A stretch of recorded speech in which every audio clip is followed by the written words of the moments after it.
boa noite, tudo bem com vocês? E aí, boa noite, tudo bem com vocês? E aí,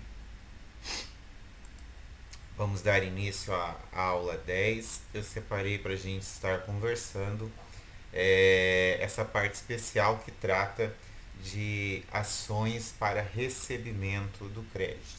Essa parte aqui do direito, ela está diretamente ligada com a parte dos títulos de crédito que vocês devem ter estudado lá no quarto ou quinto semestre, né? Hoje seria isso. Então essa aula 10, essas ações especiais que eu até já dei uma palhinha outro dia para vocês, elas tratam de forma específica. A minha aula está baseada nesses tipos de ações, que seria as ações cambiais, ou seja, ação de locupletamento, as ações de causal, que é chamadas de ações de cobrança, e a ação monitória. Então, a parte intelectual da minha aula está baseada no capítulo 12 do livro do Marlon Tomazetti, e eu vou tratar algumas questões processuais aqui com vocês, que eu acho de suma importância para estar fechando aqui essa parte inicial do eixo prático aqui do direito empresarial barra do direito do consumidor. Então, partindo dessa premissa que a gente pode conversar coisas específicas, situações especiais, eu separei no item 1 para a gente estar falando sobre das ações ação cambial. Mas quando eu tô pensando aqui em estar falando da ação cambial, na verdade, deixa eu ver o que está dando um erro aqui na minha câmera, né? Deixa eu ver o que é que está acontecendo.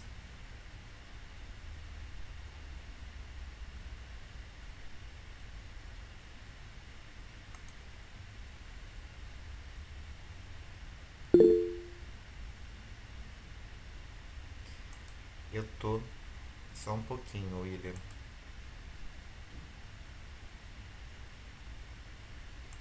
Isso.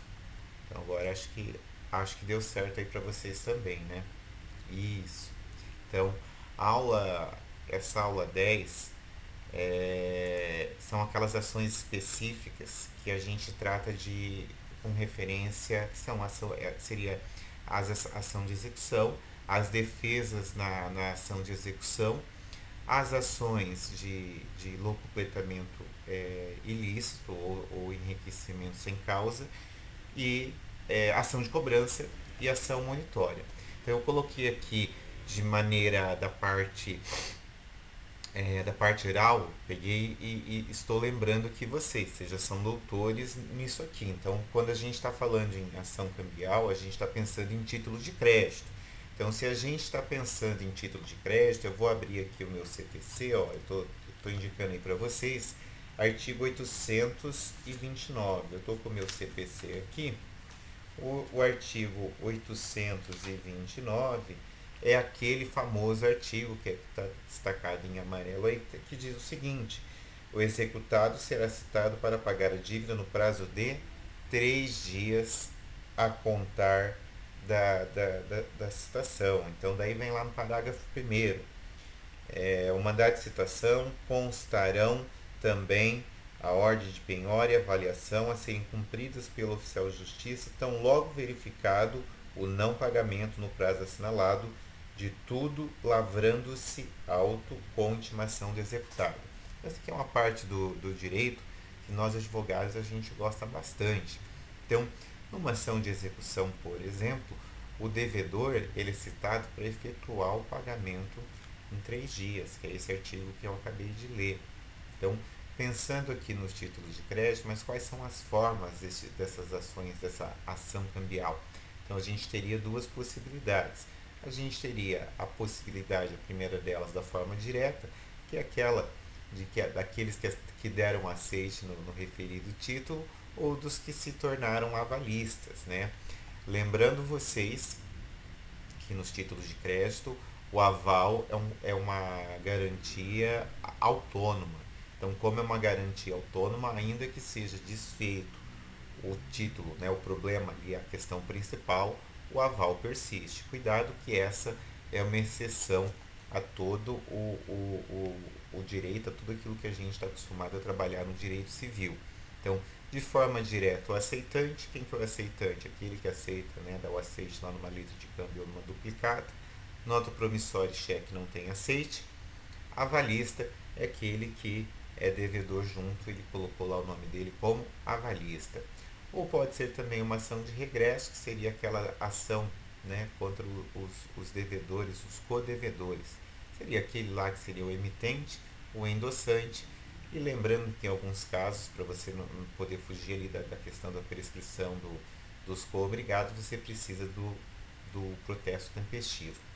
Quem tem legitimidade ativa para propor essa ação aí de cobrança aí dentro dos títulos de crédito? A legitimidade ativa é o credor da obrigação.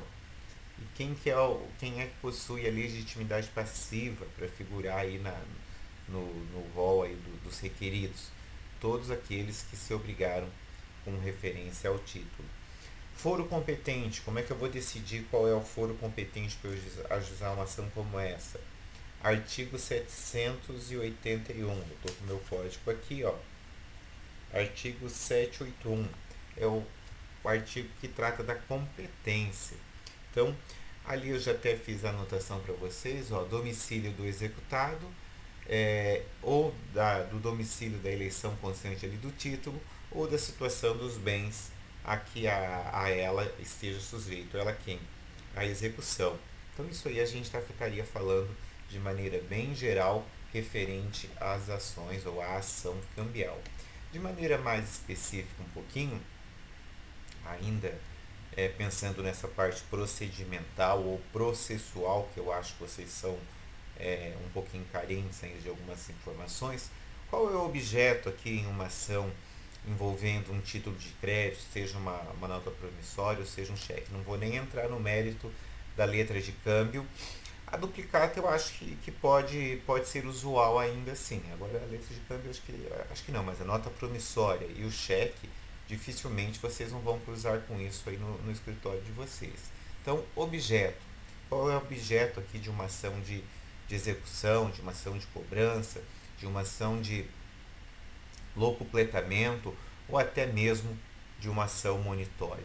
O objeto, que é o objeto? Qual é aquilo que a gente chama, qual é o bem da vida dessa ação, né? É receber o valor constante do título. Aí eu faço uma pergunta para você, né? Receber o valor constante no título, eu estou satisfeito em apenas receber o valor? Como assim, prof? Estou te perguntando com relação a juros, multa, correção monetária e outros encargos. Como é que a gente faz isso? Como é que isso aparece aqui no direito civil? O que é que eu posso cobrar com relação a isso? Então, de forma bem tranquila, né, o próprio 798, não sei nem por que eu fechei meu código, ó, 798, inciso 1, 798, inciso 1, 798, inciso 1. Aqui, ó, ele traz para nós quais são os documentos necessários para você instruir uma ação de execução. Então, por favor, se eu fosse vocês, eu anotaria esse artigo, que é o 798, que diz assim, ó: ao propor a execução, incumbe ao exequente. Inciso 1. Instruir a petição inicial com: letra A, o título executivo extrajudicial. Evidentemente que com o processo digital agora você vai instruir o processo com uma cópia, né, com uma digitalização ali do título executivo. Antigamente, antes de 2011, quando o processo ainda era de papel, a gente obrigatoriamente tinha que juntar o título de crédito na inicial. Agora a gente junta uma digitalização dele. Letra B, do inciso 1 do 798. O demonstrativo do débito atualizado até a data da propositura da ação, quando se tratar de execução por quantia certa. Você sabe fazer essa planilha de valor atualizado? Sabe? Sabe ou não? Nem sei, professor, o que o senhor está falando. Não, né? Eu tô aqui de olho aqui no chat para ver o que vocês estão falando. É, a gente entra naquele site do EasyCalc, né? De forma bem facinho, vai lá, em débitos, planilha judicial. A gente usa normalmente o índice do INPC/IGPDI, que é o índice adotado pelo Tribunal de Justiça do Estado do Paraná, e a gente corrige o valor desde a data do vencimento. Posso colocar juros de mora? Posso. Juros de mora de 1%. Posso pôr multa, professor? Aí eu pergunto para vocês, eu hei de perguntar isso aqui na prova lá do NPJ do segundo bimestre. Posso colocar multa em não havendo previsão expressa no título? Então eu vou fazer a atualização lá do cheque, por exemplo, que eu distribuí o inicial, e a minha dúvida é, posso incluir a multa ali de 2%? Essa é a minha pergunta para vocês para a prova do NPJ do segundo bimestre. Consegue me responder? Prof, nem sei o que você está falando. Eu repito. Então, sou seu cliente, cheguei no seu escritório, contratei você, te dei um título aí que alguém está me devendo, um cheque, e o cheque, nós estamos hoje 19/4, o cheque está vencido desde janeiro. Você vai lá fazer a atualização pelo EasyCalc, que é um site de cálculos, né, gratuito, a gente não paga nada. Você vai usar o INPC, média, né, do INPC/IGPDI, vai fazer a atualização da data do vencimento, vai colocar juros de mora a partir do vencimento, 1%, né? E agora você está na dúvida se você pode cobrar multa de 2%, que é essa pergunta que eu acabei de devolver para vocês. O que vocês acham? Não acho nada. Eu fico pensando. Então, mas não. 2%. Mas eu perguntei isso. Ô Williams, por que você acha que pode? Da onde você está tirando isso? Eu tô até, ó, tem que estar olhando, tô olhando no CPC, não é? 7981 é os documentos para instruir a inicial. 2, a minha pergunta é, posso incluir a multa de 2% na atualização do débito? Ah, só uma opinião mesmo. Williams, deixa eu falar uma coisa para vocês. A gente não pode inventar, quando eu digo a gente não pode inventar, sob pena de depois a gente sofrer aí um embargo de execução ou impugnação à execução, a gente vai ver depois como é que isso aí pode acontecer. A gente não pode criar índices, a gente não pode criar valores, né, ou fatores que venham aí majorar o valor a ser executado. Então eu só posso cobrar essa multa de 2% quando existir uma previsão legal. Então num cheque, por exemplo, regra geral, um cheque, vocês estudaram lá com o professor Givago que um cheque é um título de crédito que a partir do momento que ele cai ali em circulação, talvez pelo princípio da abstração, ele se distancie do negócio jurídico que o deu causa à emissão, não é verdade? Então se o cheque, por ser um título de crédito, em razão do princípio da abstração, ele estiver circulando, talvez você não tenha ali uma cláusula que te possibilite a cobrança desses 2%. Então você vai fazer a atualização, juros de mora de 1% a partir do vencimento e só. Posso colocar 10% de honorário de cobrança? Então a multa não dá, a menos que haja previsão legal. Honorário de cobrança, posso cobrar honorário de 10%? O que vocês acham? Também não acham nada? Hoje é o dia dos perdidos, então ninguém acha nada. Ah! Então, Williams, mas a minha pergunta é: posso cobrar esses 10% antes de distribuir a execução ou não? Não, Ah, professor, eu estou perguntando a respeito dos juros que o senhor falou. Você dos tem juros? artigo. Os juros de É. 1%. Não, que você perguntou sobre os 2%. Aí você falou que não pode, só se tiver previsão legal. Aí eu Isso. estou perguntando se tem artigo.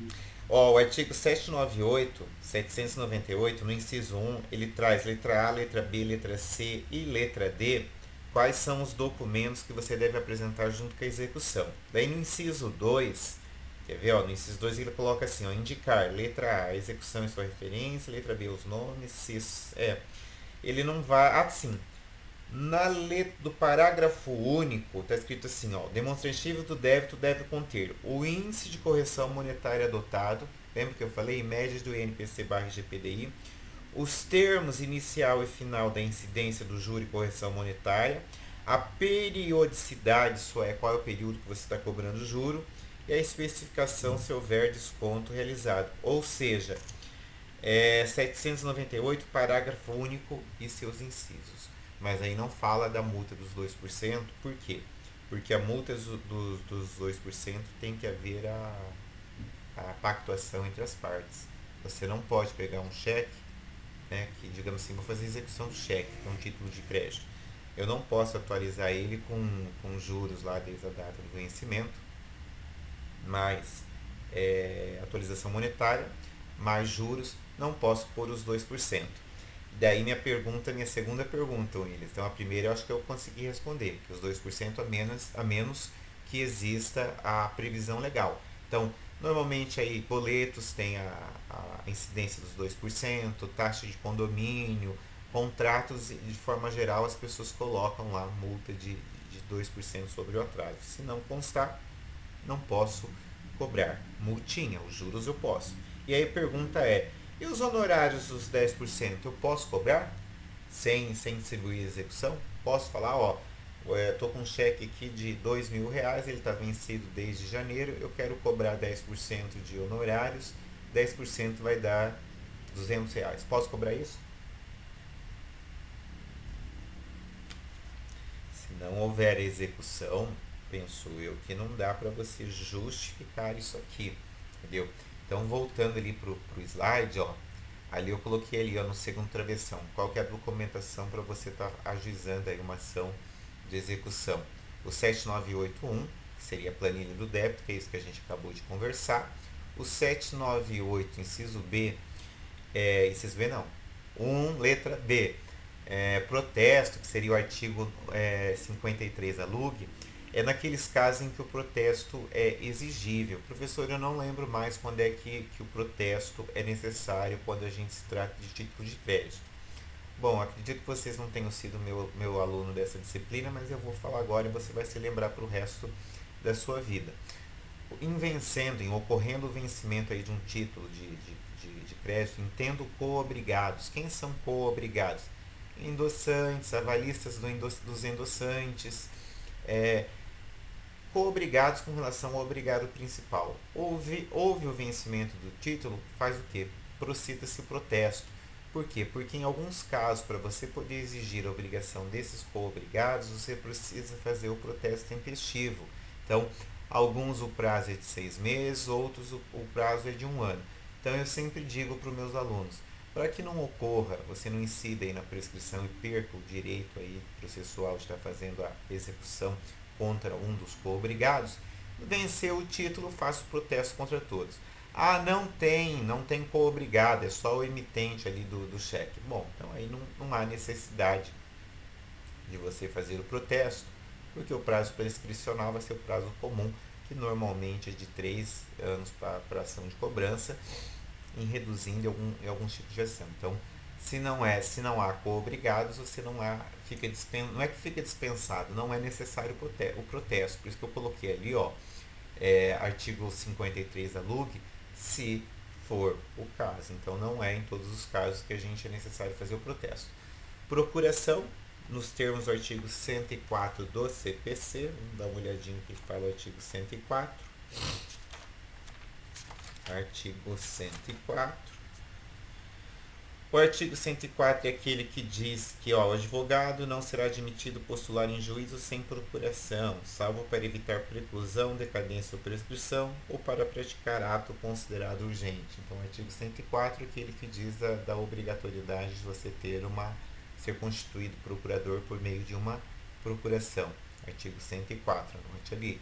Contrato social é eventual ato de eleição de administradores quando a gente está falando de pessoa jurídica, concorda? Todas as vezes que a gente vai tratar como pessoa jurídica, a gente precisa verificar se aquela pessoa que outorgou a procuração, que está ali assinando, que está aí te contratando como procurador, se ela possui poderes para tanto. Como é que eu faço para descobrir se a pessoa tem poderes para tanto? Eu preciso verificar o contrato social, preciso verificar se houve ali eventual ata de eleição e quem é que é o administrador dessa pessoa jurídica para que eu possa validar essa contratação. E para vocês que estão acostumados ali no NPJ, né, parece estranho, mas eu preciso estar lembrando vocês que no nosso escritório, né, no meu escritório, no seu escritório, não é assistência judiciária gratuita. Então, quando você vai distribuir uma ação de execução, uma ação de cobrança, uma ação monitória, normalmente, regra geral, você tem que efetuar o pagamento das custas. Então, cuidado com isso, porque raramente o juiz vai te deferir uma justiça gratuita em numa execução por quantia certa, né? A menos que seja ali no juizado, é dispensável a questão das custas, por causa da Lei 9.099, primeira até a sentença, mas se você achar que seu cliente se encaixa aí nas possibilidades do permissivo legal da justiça gratuita, você pode arriscar fazer o pedido. Eu te recomendo que você faça o pagamento ali das custas, porque sem o pagamento das custas, a sua ação não vai andar, concorda? Então, é bem importante isso, espero que você não esqueça. Procedimento, como é que é o procedimento dessas ações aí de cobrança aí que eu pretendo receber, né, reaver o crédito? Artigo 824 e seguinte CPC, vamos dar uma olhadinha que fala o artigo 824. 824, verdade, diz o seguinte: a execução por quantia certa realiza-se pela expropriação dos bens do executado, ressalvadas as execuções especiais. Aí o artigo 825 vem e diz: a expropriação consiste em adjudicação, alienação, apropriação de frutos e rendimentos da empresa ou do estabelecimento e de outros bens. Então aqui cuidado com isso aqui, porque o sonho de todo advogado é distribuir uma execução e conseguir lá que o devedor venha e efetue o pagamento em 3 dias. Mas não quer dizer que se o devedor não efetuar o pagamento em 3 dias, que está tudo perdido, né? A gente vai dar o prosseguimento aqui na execução e vamos conseguir reaver bens.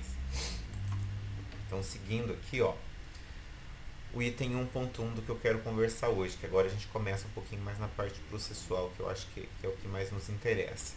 Defesas do executado. Então, qual a defesa que o executado pode deduzir em juízo? Regra geral, ele pode fazer o quê? Apresentar embargos à execução. Isso aqui é muito importante, eu acredito que dificilmente vocês não vão ser contratados na vida de vocês para fazer embargos à execução. Sempre vai ter um devedor ali que vai te contratar para você fazer a defesa dele, para você resolver a situação dele. Então, embargos de execução, regra geral, é a defesa do devedor, né?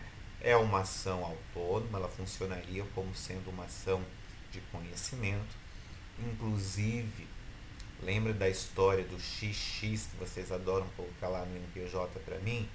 Valor da causa. Os embargos à execução têm que ter valor da causa, e se você for um daqueles advogados que não sabem dar valor à causa, aqui vai chover impugnação ao valor da causa, ou o juiz te despachando para você emendar a inicial e atribuir o valor pecuniário aos seus embargos de execução conforme os pedidos que você está deduzindo. Eu sou um velho defensor daqueles casos em que eu gosto, né, de proposital, de colocar o valor da causa bem baixinho, porque eu tenho bastante preocupação com relação à sucumbência. Eu penso que os juízes já estão escolados com advogados como que pensam como eu penso. Então o que eles fazem? Quando o advogado coloca um valor da causa nos embargos, se for muito errôneo, eles vão lá e intimam o cara para consertar. No meu caso, na maioria dos meus casos, né, o juiz percebe que na verdade eu estou querendo dar uma volta ali e atribuir um valor diverso do que seria o valor correto. Né? Então o que ele faz? A maioria dos casos ele vai lá de ofício e altera o valor dos meus embargos, às vezes por meio, pode ser às vezes até na sentença de procedência ou de parcial procedência ou até mesmo de improcedência. Improcedência normalmente ele não mexe no valor da causa, porque ele já está, né, você já perdeu os embargos, azar é o seu. Mas eu tenho alguns casos de parcial procedência em que o juiz altera o valor da causa em razão da sucumbência, porque ele vai lá e condena o embargante, né, no caso eu, a efetuar o pagamento de honorário de sucumbência em 10% sobre o valor do benefício econômico. E daí qual é o benefício econômico? O benefício econômico seria o valor que os embargos, digamos assim, se for um excesso na execução, por exemplo, o valor que os embargos conseguiu derrubar. Então lá tinha uma execução de 70 mil, os embargos eu falei que era 50 mil. Então 10% de qual diferença? Essa diferença de 70 menos 50 daria 20, 10% disso, R$ 2.000. Então cuidado com isso, que isso aqui hoje em dia tem virado meio de sobrevivência de vários advogados. Particularmente, eu adoro os honorários de sucumbência, que como eu tenho algumas ações contra banco, os meus sucumbentes são instituições financeiras, então eu gosto muito e me dá bastante trabalho para eu receber, porque né, cada um tentando alegar e discutindo aquilo que acha correto. Evidentemente que eu sempre atualizo o valor da execução para fazer a minha cobrança de honorários e o banco diz que eu estou errado. Estou ali com sério mesmo, devo estar ali com umas 6 ou 7 execuções de honorário de sucumbência que, sinceramente, eu acho que eu tenho razão. Vamos ver. Se aquilo ali realmente florescer como eu estou pretendendo, vai ter até um valor razoável, que deve dar ali uns 200, 300 mil nessas 8 ações, por aí. Agora, se não for, talvez dê bem menos, né? Mas ainda está ali em discussão. Quando eu digo em discussão, já está protocolado a execução, mas a juíza vai ter que fixar o valor ali da forma como correto. Prazo para apresentação aqui dos embargos de execução, 15 dias. 15 dias a contar de quanto? Da juntada do mandado de citação. Então, cuidado com isso, que esse prazo, se você perder esse prazo, você não vai poder mais apresentar embargos de execução. Quais são as matérias, o que eu posso discutir por meio de embargos, professor? O executado se defende de maneira geral, atacando, né, a execução, alegando que ela de repente não preenche os requisitos legais necessários, ou que o próprio crédito não existe, ou que deve menos do que aquilo que está sendo cobrado. A regra geral é essas as defesas do executado. Então, matérias que a gente pode deduzir ali nos embargos de execução, artigo 917. Então, vamos lá no 917. Ó. 917 ele diz o seguinte: ó, nos embargos de execução, o executado poderá alegar, tem seis incisos, 6, ó, que eu até copiei no slide para vocês. Ó. Inciso 1, inexigibilidade do título ou inexigibilidade da obrigação. Então aqui o Código de Processo Civil ele traz quando não for exigível o valor ou não for exigível a obrigação, seria possível você fazer a defesa do executado baseando aqui no inciso 1. Inciso 2, penhora incorreta ou avaliação errônea. Eu tenho um caso lá contra o pessoa, eu advogo pelo executado, que o exequente é o Sicredi. Gente, o processo acho que tem 8 anos, né? Desde 2014, estamos em 2022, o processo está fazendo aniversário de 8 anos. Peguei esse processo em andamento, peguei esse processo que acho que em 2016 ou 2018, que eu também já nem lembro mais. E nesse caso tem um problema, fora outras questões que eu estou discutindo, tem um problema na penhora incorreta. Por que tem um problema na penhora incorreta? A dívida, eu ganhei parcial ali nos embargos que eu propus, embargos de execução. Eu entendo que a dívida é 49 mil. O contador judicial entende que a dívida, ele até fez o cálculo agora recentemente, que eu temporinei, ele entende que é cento e poucos mil, e o banco entende que é 180 mil. E fez a penhora de 2,5 alqueires de terra. 2,5 alqueires de terra aqui na nossa região, gente, alqueire é em torno de 200 mil. Então, 2,5 alqueires passa de 500 mil a penhora. Então, não tem o porquê uma dívida que eu, no meu cálculo, até apresentei isso aqui como execução, no meu cálculo é 50 mil. O juiz mandou o contador judicial fazer o cálculo, dele deu 100 mil, e do banco dá 180.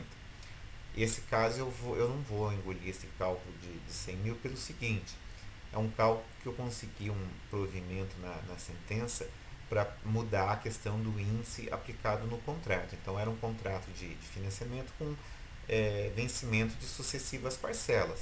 Então eu penso que o correto, se o juiz mandou alterar o índice ali de correção do contrato, é alterar era em cima das parcelas vencidas.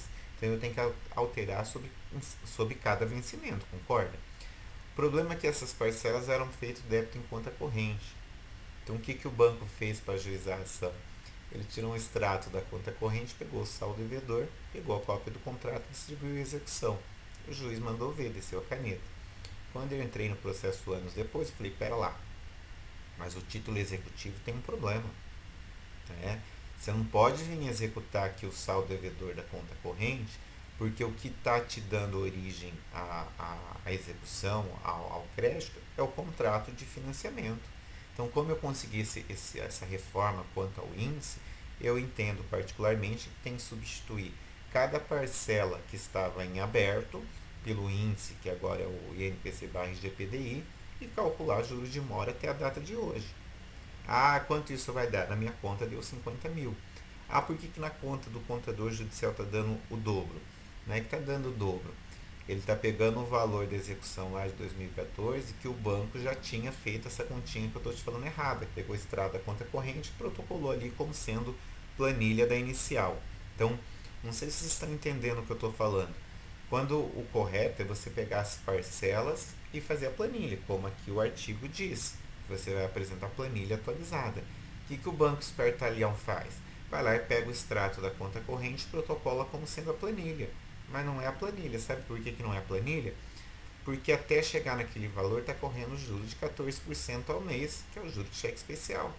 Mas no meu contrato, no título executivo, tinha esse juro? Não tinha. Então você tem que, entendeu? Você tem que colocar o seu pensamento no lugar como advogado e fazer a sua defesa, fazer aqui o seu pedido expressamente em cima daquilo que cabe. Então ali, penhora incorreta ou avaliação errônea, é possível você apresentar embargos de execução. O 3, que é o mais usual, excesso da execução, né, ou acumulação indevida de execuções. Tem ali 2 ou 3 execuções que são indevidas. 4. Retenção por benfeitorias necessárias ou úteis nos casos de execução para entrega de coisa certa. Então isso aqui é um caso específico, quando você está sendo executado para entregar coisa específica, mas houve ali a realização de benfeitorias necessárias ou benfeitorias úteis, eu estou retendo aqui o bem, isso aqui é uma outra conversa. Inciso 5, incompetência absoluta ou relativa do juiz da execução, também caberia você apresentar embargos à execução.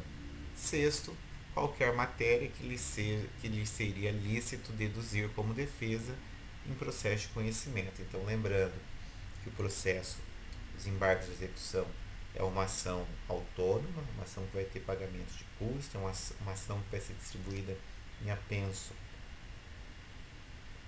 ao processo de execução, e por esta razão é possível você, por ser uma ação ordinária, então, você deduzir ali em juízo todas as matérias possíveis e cabíveis de uma ação de de uma ação ordinária. A exceção de preço e executividade, eu me lembro que umas 2 aulas atrás a gente já conversou. Vou estar aqui só relembrando para vocês. A exceção de preço e executividade é uma defesa endoprocessual.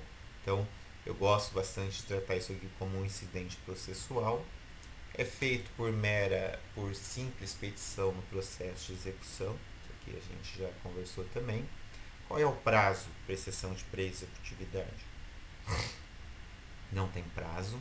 Por que não tem prazo? Porque como ele é incidente, vai decorrer ali de alguma situação, de um despacho, de uma decisão ou de qualquer coisa ali que o juiz venha a fazer que você entenda que seja necessária uma manifestação nesse sentido. Em tese, são matérias em que o juiz devesse ou deveria conhecer de ofício. Prof, eu não posso ouvir testemunhas, então, numa exceção de pré-executividade? Não pode. Exceção de pré-executividade como o processo subentende-se que é uma defesa endoprocessual, ou seja, são apenas aquelas questões que podem ser resolvidas ali de acordo com documentos. Não dá para produzir testemunha numa exceção de pré-executividade. Nos embargos de execução é possível ouvir testemunha?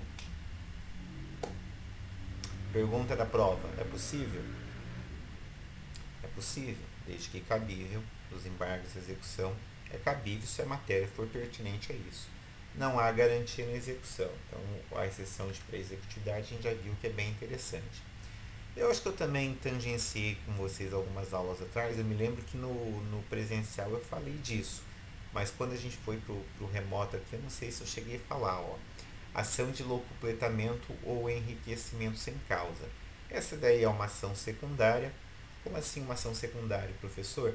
Ela depende para você poder se valer dessa ação de locupletamento ilícito ou enriquecimento sem causa, tem que haver a impossibilidade do ajuizamento da ação cambial. Por quê? Se for possível você ajuizar a ação cambial, o que é ação cambial? Ação de execução, gente. Se for possível você fazer a ação de execução, ela é melhor do que a ação de locupletamento. Então, não haveria o porquê fazer essa inversão. Tem duas premissas que os autores trabalham nessa questão da ação do locupletamento, que seria o enriquecimento sem causa do devedor e o empobrecimento do credor. É verdade. Então, alguém está ficando sem pagar e o outro alguém está ficando sem receber. Então, alguém está se valendo aí do benefício do não pagamento para ficar com um patrimônio maior e alguém está sendo prejudicado em razão dessa ausência de pagamento, ficando com um patrimônio menor. Então, por isso tem essas duas premissas. O nexo de causalidade entre essas duas premissas. Como assim? Tem que ter um nexo causal entre quem está deixando de pagar e quem seria o credor, concorda? Se não houver o nexo causal, o rompimento aí do nexo de causalidade, não haveria o porquê essas premissas serem verdadeiras. E nesse caso, então, da ação de locupletamento sem causa ou enriquecimento ilícito, não há a discussão daquilo que a gente chama causa debende. Como assim não há discussão, professor, da causa debende? Não se discute qual é o motivo que deu origem da dívida. Eu comprovo apenas a inadimplência. Como é que eu comprovo a inadimplência? Por um título de crédito vencido e não quitado. Se for o caso ali de coobrigados, precisa do protesto. Se não for o caso de coobrigados, apenas o vencimento está valendo aí para nós. Ação causal. O que é uma ação causal?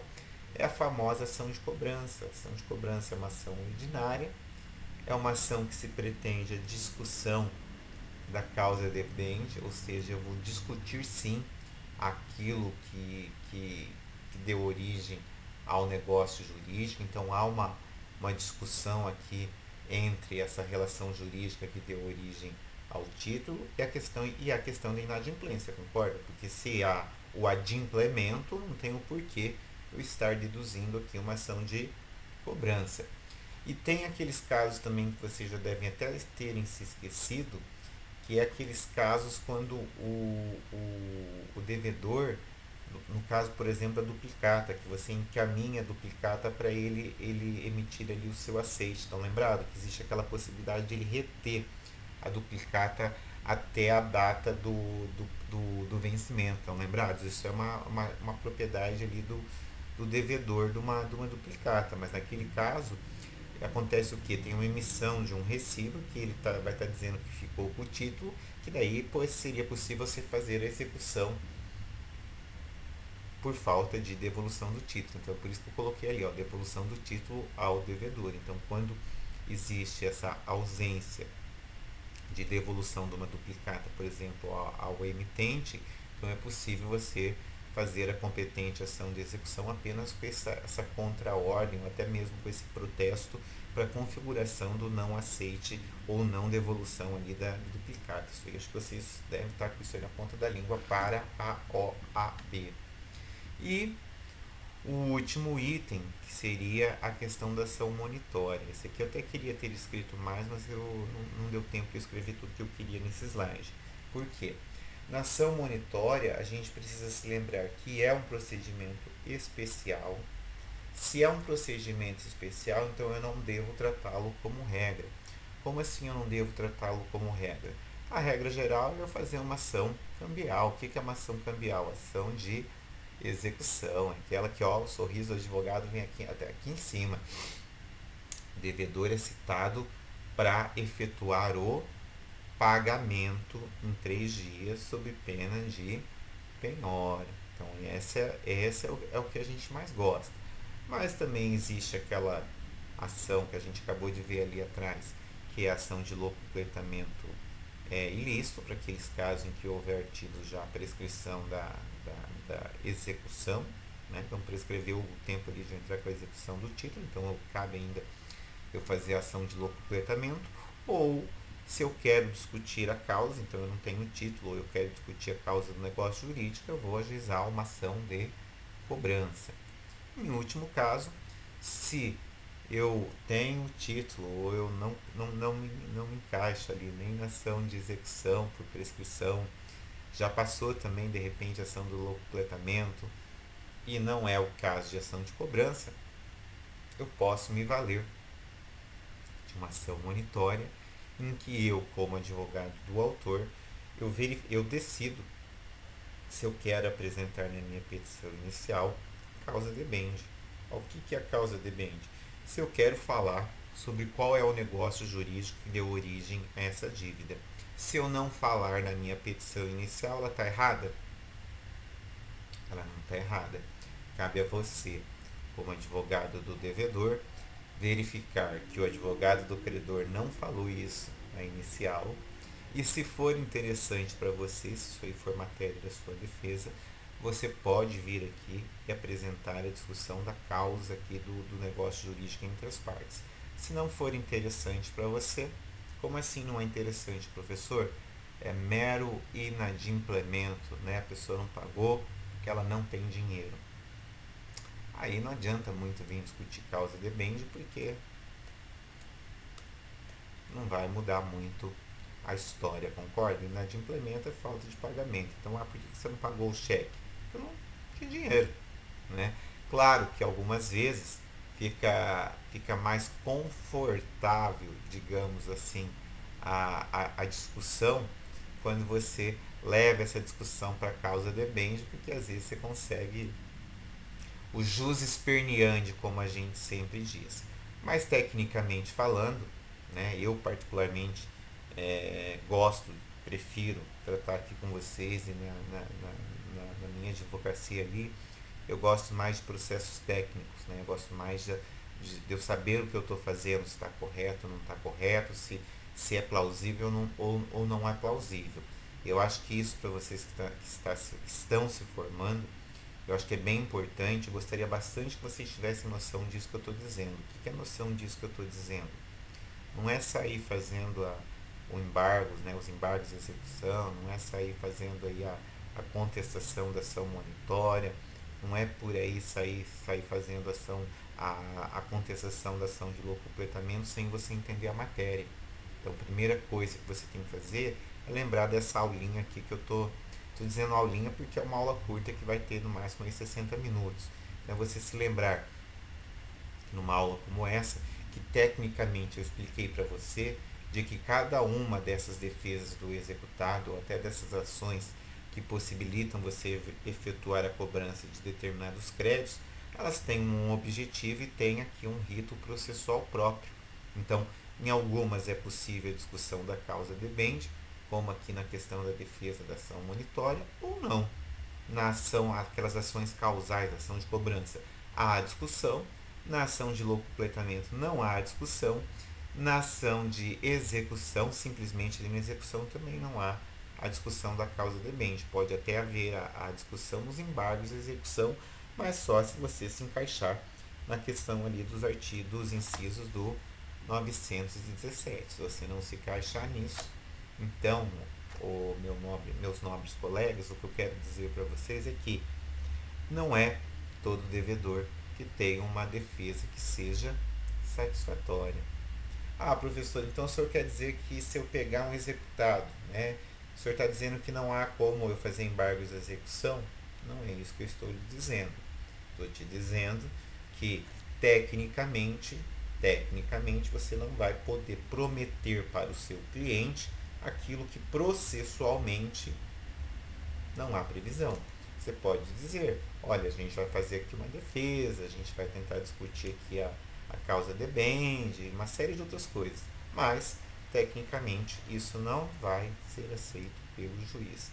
Poxa, mas Juliano, você fala isso para o seu cliente? Depende. Como assim depende? Depende do perfil do meu cliente, né? Se meu cliente é uma pessoa instruída, né, e tem condições de estar fazendo esse raciocínio junto comigo, eu explico para ele. Se é uma pessoa um pouco mais simplória, uma pessoa aí que não tenha muito um grau de instrução, não adianta muito eu explicar tecnicamente o que vai acontecer. Concordo? Eu faço uma explicação um pouco mais superficial, mas eu não me comprometo em estar em estar conseguindo soluções ou procedência de coisas que eu tenho certeza absoluta que serão improcedentes. Então isso aqui é muito importante. Eu acabei não conseguindo digitar aqui, mas agora na sequência, vocês preferem fazer o quê? Uma inicial de uma monitória ou uma locupletamento sem causa? Qual vocês preferem fazer?